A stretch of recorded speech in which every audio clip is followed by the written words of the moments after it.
neat. So yeah, it looks like on this one, yeah, yellow's definitely the right choice on this first one. All right. Let's see.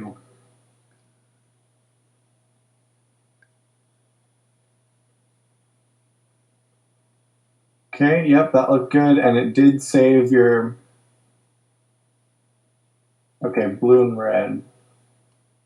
So the one thing on this one is that I think... Yeah. You can see there is an already set up green and orange pair on there. Yeah. And I think that's something that you totally could notice and know to do for your first pair. Sorry, what? So I should try to preserve that. Well, I mean, I think you did preserve it. It's just knowing that it's there, so you can do it as your first pair. Like I'm not very good at looking ahead to F2L. I kind of just like try to see what I'm gonna do in the cross, and then kind of jump into F2L without any real look ahead. So you're saying that I should improve that? So in this case, that's not something you need to worry about all the time yet. But in cases like this, where your cross is very easy and there's a very clear F2L pair already set up, that's where you can try to do it. But it's definitely not necessary all of the time at your level. Looking at this, it looks like you did the blue and red pair instead. Yeah. Let me just want to check where those pieces were. I mean, I normally like just do the first pair I really see. I don't really look around that much. And like that's fine as long as the way that you're doing the pairs is efficient. I'd say let's. Like yeah, I have a very weird F2L solution type thing. So. And that's something I'm wanting to point out. In some cases, you do some strange stuff, and I think. So let's see if I can find a better example than this, because that's sort of just a tricky situation anyway. So then you do blue and orange, and that's fine. So like, let's get a good view of it. This green and orange pair. Yeah. So you do RU2 R prime there, and that breaks it up and connects it.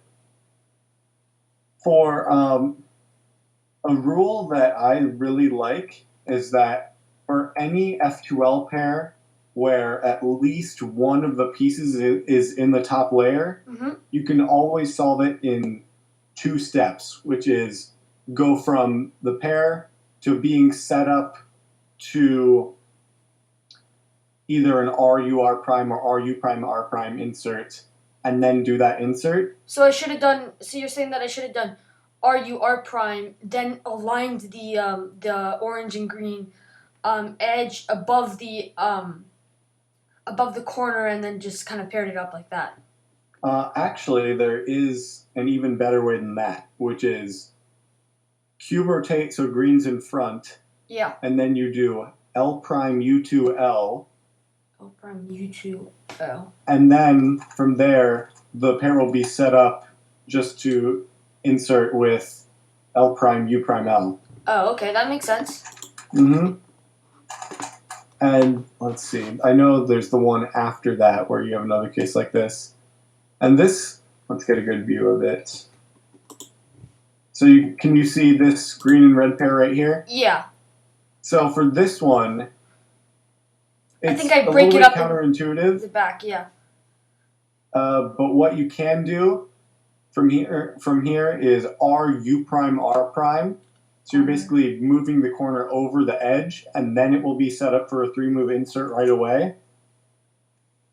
And that's more efficient than breaking it up and then solving from there. That's just a real like bad habit I have, I guess. So do you know these, or is it just do you not know these, or is it not being able to use them in solves? Some of them I know. Some of them it's just a matter of like I don't really know them, and I just use my intuition, kind of. Mm. So for now, I'll go through and kind of point out the better solutions, and at the end, I'll go over what you can do to work on doing what you know how to do in solves. All right. And okay, let's see. The other thing I think I saw on this solve, but I wasn't quite sure, is I saw some kind of strange U2s where you didn't do double flicks, even though at other points in this average I saw you doing double flicks with both hands. I think what happens there is that I'm kind of looking around and I don't realize that I do one turn and I realize I need to do another one. And there you go. Yeah, so it's more my look ahead rather than anything. Mm-hmm. So in that kind of situation, the more and more you see the same F2L cases, the more your brain starts to treat it like an algorithm instead of something you're solving intuitively. Yeah. And once you get to that point, then you can start using the best finger tricks, which includes U2 double flicks during F2L. It can be kind of a tricky transition to make, but it is really helpful once you get there. So then, yep, anti-soon, and then your R-perm. And the one other main thing I saw is, yeah, I mean, if you plan on competing, you need to fix this habit of just dropping your wrists down on the timer. Yeah, I realized that. I was just about to say that. I think if you stop the timer with your wrists, I think that's a +2, and if you do it while holding the cube, that's a +4. I think. I don't think there's +4, but. Well, it's 2 +2s at the same time. Oh. Which is a plus. Which I thought it was a DNF though. If you do it with your wrist, I thought it was a DNF, not a +2. It might be. I'd have to double check on the rules, but there's some sort of big penalty, especially if you're holding the cube at the same time. I mean, I competed once, but that was when I was over a minute, and I haven't competed since. So. Mm-hmm. Let's see. I need to check which cross color you did here, so I know what to. So you did green. Yeah. So let's see what the. Okay, and green is very easy. Green is just a 4-move cross. Yeah. So that's, again, very good choice.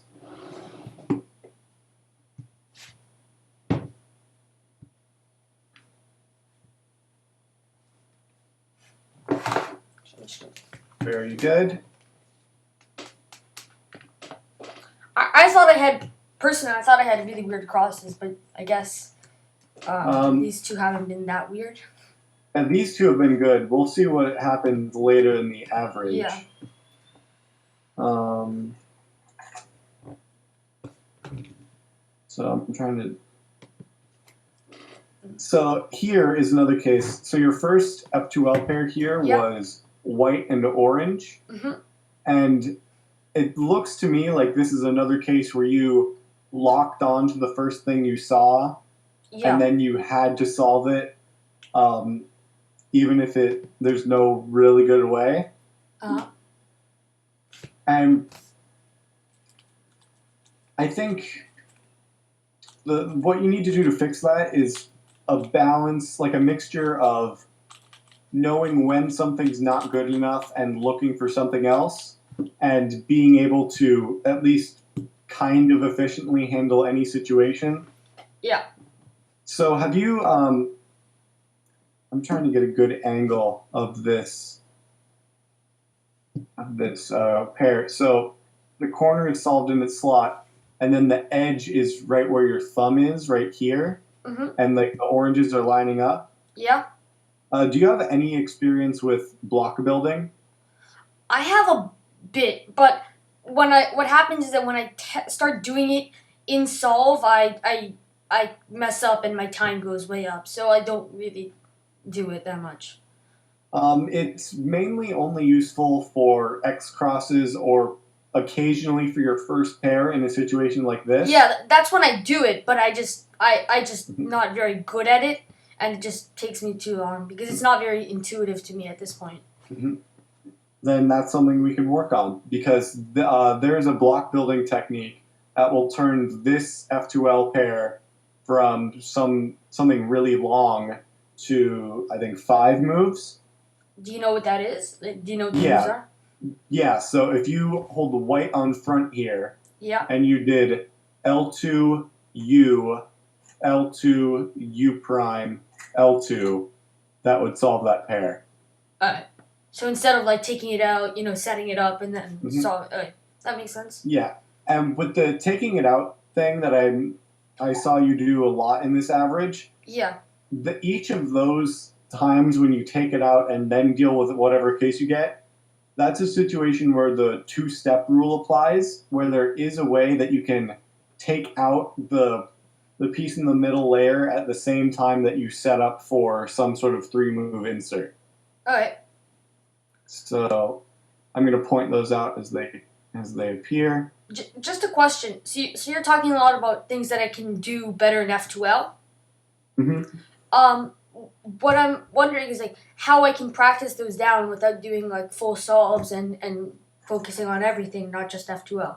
Can I do like cross solved things? Yeah, you can do.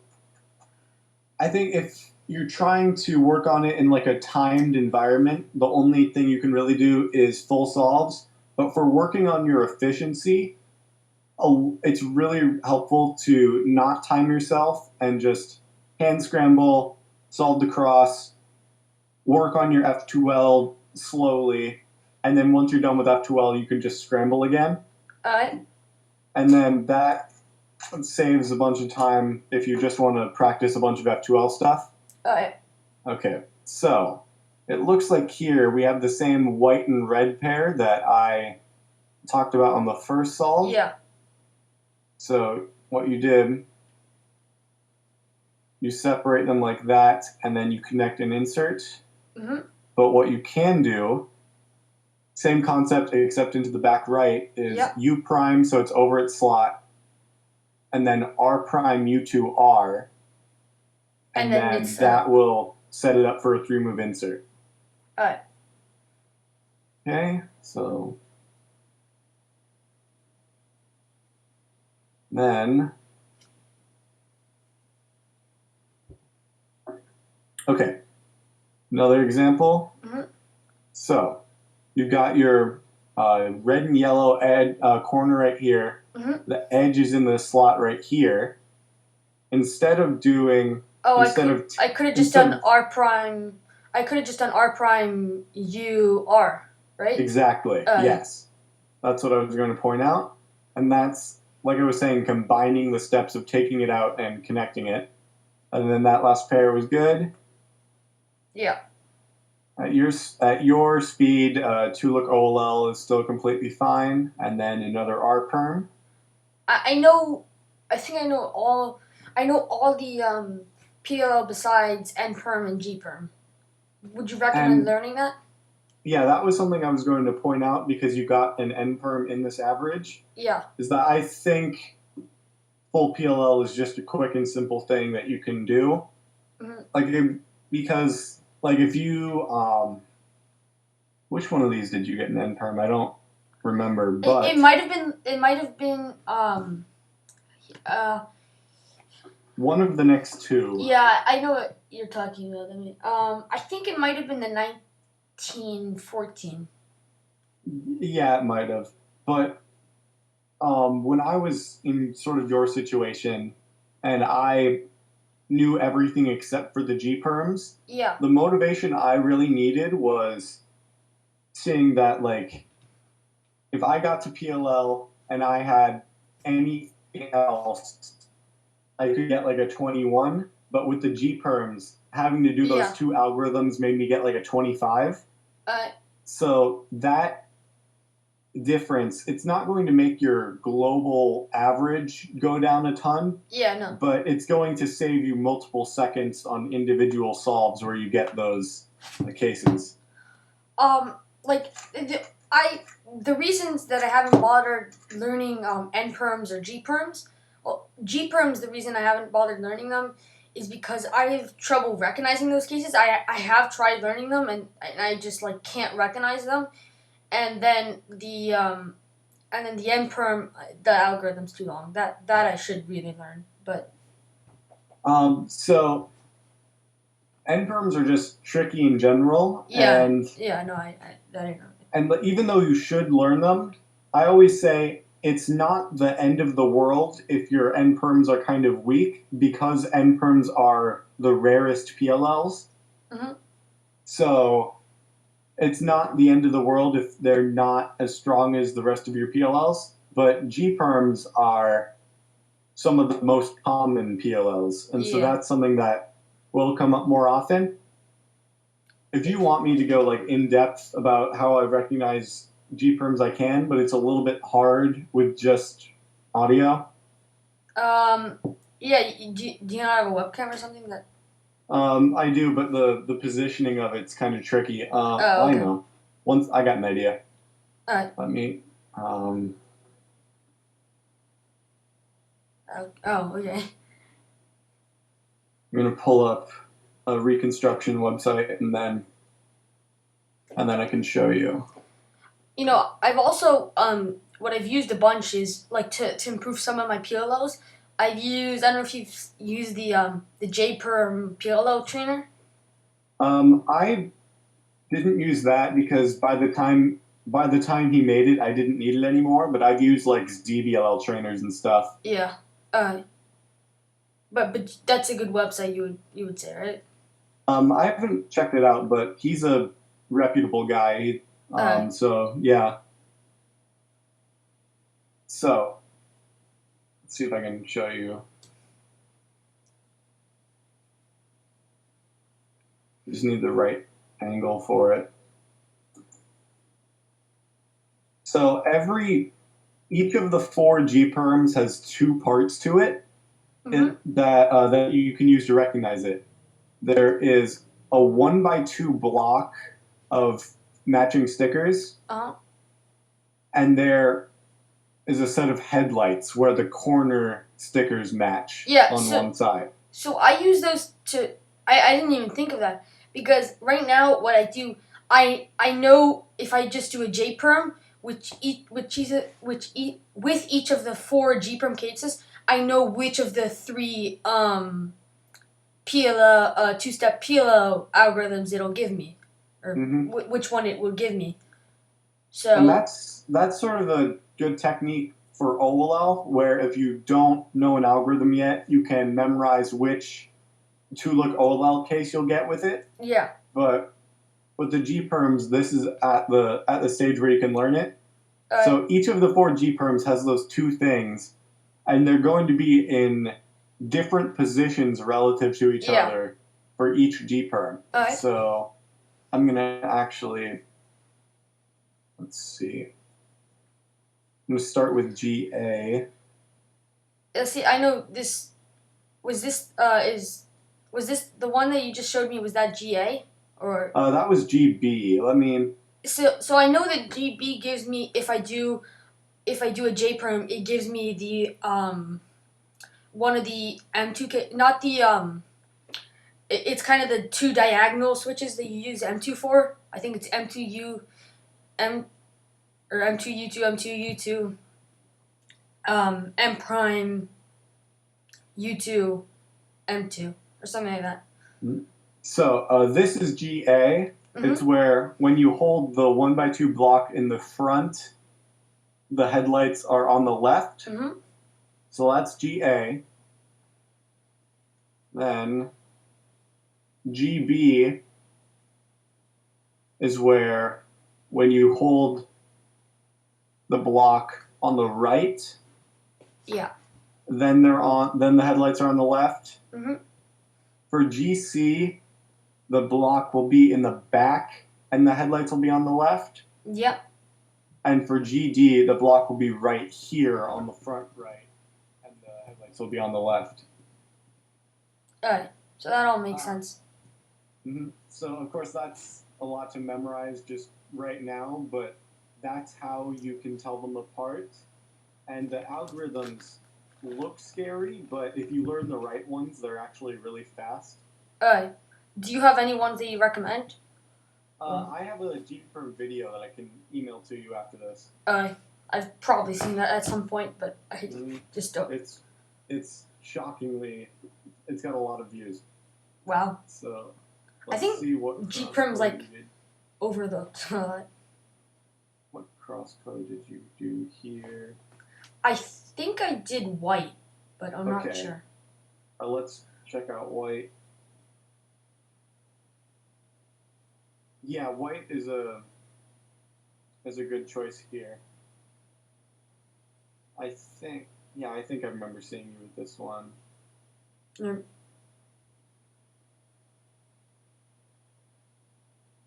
This is solve 3, right? Yes. And I would have done the cross a little bit differently, but I think it's about the same number of moves, so that works fine. Then, from here, let's see what pair you did.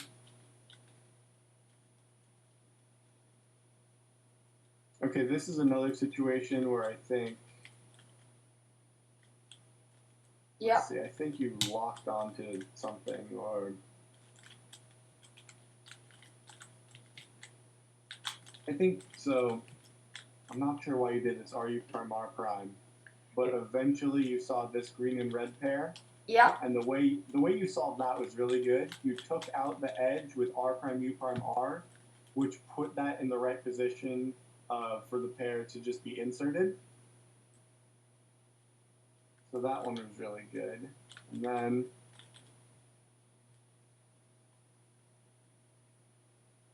so right here, I think this is a perfect example of what I mean when I say you lock onto something. So you just inserted the green and red pair, and I think the obvious choice is the green and orange pair, which is up here. But you locked onto some of the pieces down in this slot. Right.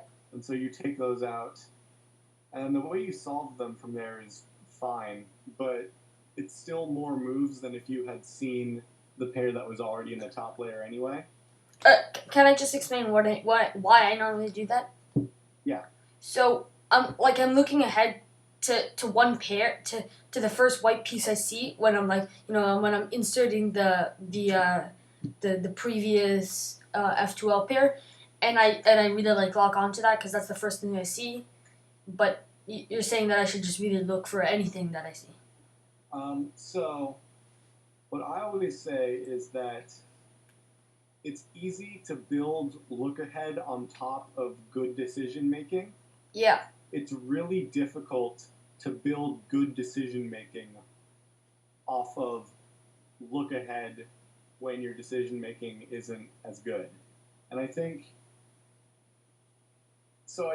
it might seem like a little bit of a step backwards because it will feel like you're pausing more, but taking the time now to make sure that you make good decisions about which pairs you do and being really efficient when you solve them will make it a lot easier when you start looking ahead later. Would practicing a bunch of slow turning solves help that? That's more for look ahead. I have a different technique that I really like for the decision making. Yeah. And I'm going to go over that after we go through all the solves here. All right.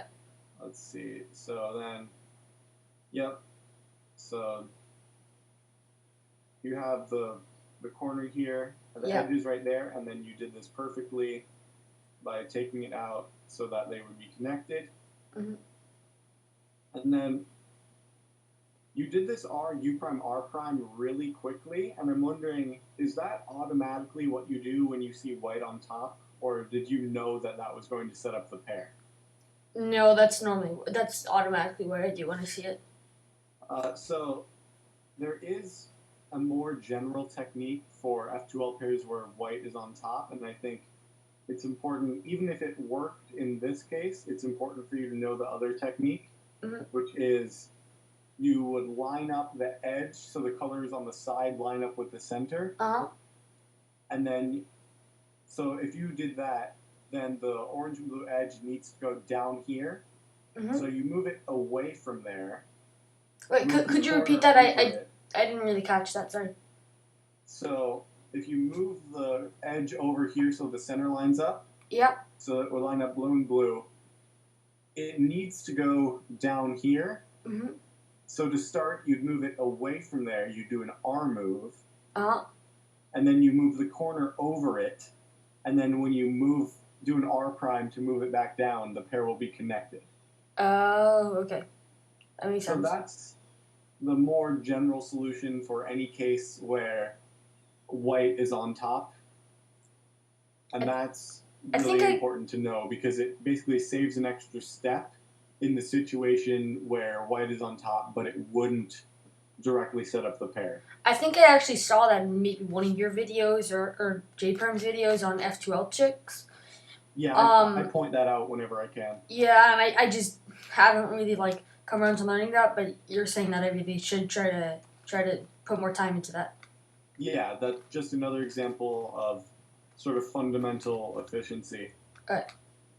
And then, okay, OLL, all good. And then, yep. Okay, Z perm. Very nice. Mm-hmm. Your last layer was all good there. Let's move on to the...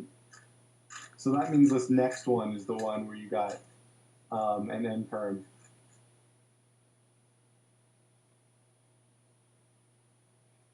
Oh, so that's the 7... No, that's the 18. Okay, so this one you did white cross.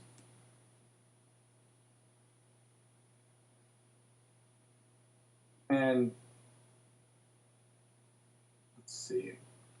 White cross is definitely good. I think if I had this scramble, I would do yellow instead, but white cross is definitely still nice. Let's see how you did this.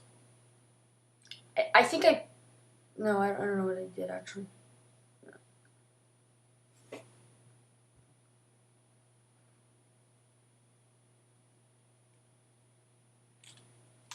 Okay, that's basically the same thing I would have done. That's pretty good.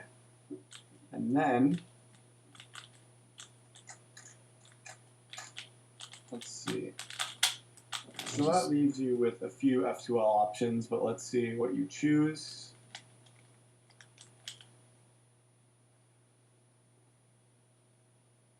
Okay, and you connect blue and orange and solve it. Very nice. And then I think you see this green and orange pair. Or red and green's still good. And then...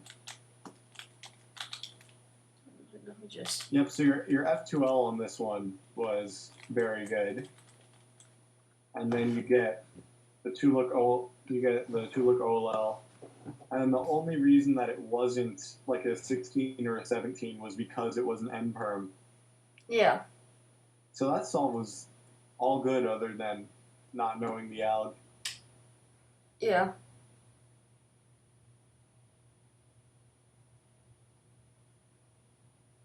Alright, on to solve 5.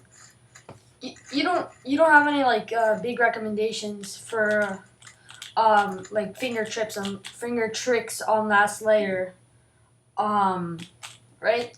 Like everything's like pretty good there. So with I don't use that U-perm algorithm anymore. I use the M-move ones. But let's see. There are a lot of videos. I know Silo the King has a whole playlist on how to finger trick different PLLs, and I think if you're not confident in the way that you're finger tricking your PLLs or your OLLs, that would be a good thing to check out. I feel pretty confident. I was just wondering if you saw anything that... I mean, it looked mostly fine. I think even if there is something to work on, it's not going to be a high priority.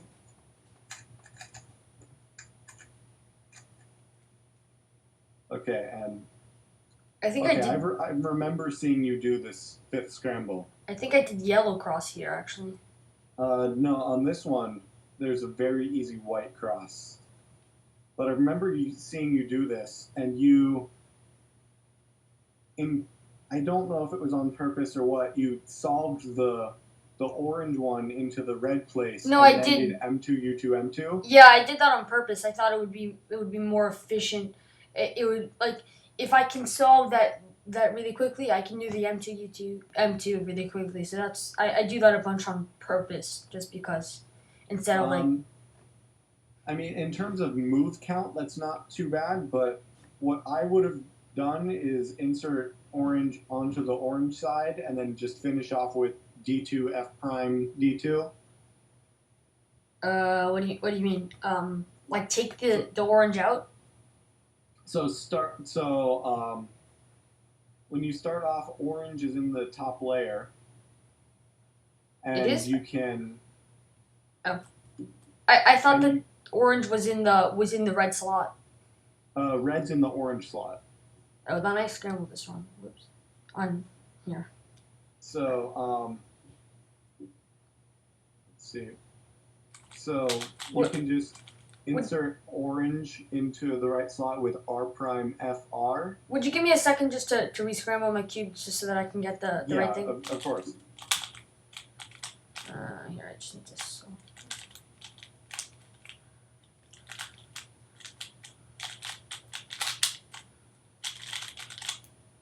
Uh, uh,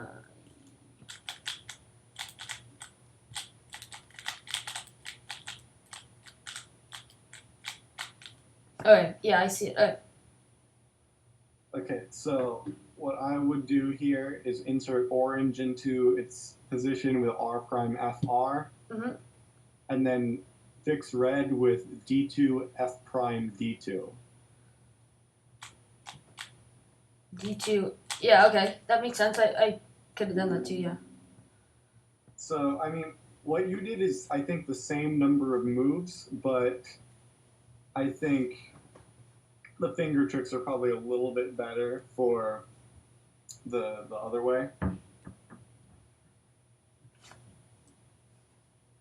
Okay, moving on.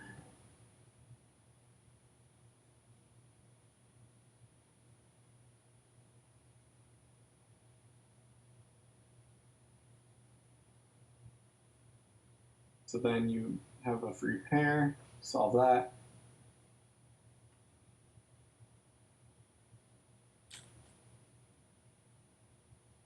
Okay, so it's a little bit tricky to see, but you have this green and orange corner, and the edge is in the back right slot here. All right. And these situations are always a little bit tricky to recognize the efficient way because the edge is in a back slot. But what you can do is U2, so the corner's in the back left, Mhm. and then if you take out the edge with Oh, it's R paired up. prime Yeah. U prime R, then it will be set up to be inserted. All right, that makes sense. Mm-hmm. And that again, you're just taking out the extra step. And then, yep, that looked good. So the rest of your F2L from there is nice. Mm-hmm. That's all good. Anti-soon. And then finishing off with the T-perm. Yeah. So a lot of what you do is pretty solid. Your cross, for the most part, is very nice. Your last layer is right where it should be, except for learning the last few PLLs. Yep. The main thing is that a little bit of the F2L efficiency and the decision making to help you get rid of a little bit of the tunnel vision. Mhm. What was that? What was that thing that you were gonna tell me about how to improve the efficiency and the. So once you know all of these F2L solutions, like you know the most efficient ways, Yep. if you want to be able to use them in solves, Yep. you start by practicing with untimed solves. Mm-hmm. So you do a hand scramble or something and solve cross, and then before you do any moves in F2L or any cube rotations or anything, you look over every F2L pair that you have as an option. Yep. And once you've seen everyone, then you choose which one is the best one to do. And before you do it, make sure to plan out everything about how you're going to do it to make sure that you are definitely doing it in the most efficient way possible. You're not cube rotating unless you have to, all of that kind of stuff. And only once you're sure about all of that, that's when you can do the F2L pair and then repeat with all of the remaining F2L pairs. Do you have a video, or do you know anyone who has a video on like the most efficient way to solve different F2L cases, or one that you would recommend, I guess? So there's a lot of videos on those kinds of things. Yeah. I don't know if there's any one video where it's all in one place. If there's ever a case that you're really not sure about, just email a picture to me, and I'm happy to tell you what I think you should do there. But if you don't want to do that, you can always just this isn't ideal, but you can watch walkthrough solves. Yeah. But that's not good for specific cases because it's completely random which cases the person gets. Yep. So with the decision making, once you feel really comfortable with that in untimed solves, you can start doing it in timed solves, but still don't go any faster. Don't go so fast that you don't make good decisions. All right. You can slowly try to build up the speed that you recognize things and that you do things, but make sure every time that you do that, that you're still making the best decisions as you do that. And eventually it'll get back up to the same speed that you recognize things now. And then once you start looking ahead on top of that, you'll get rid of all the pauses completely. All right. So in terms of decision making, that's my main technique. So if you have any questions, do you have any questions?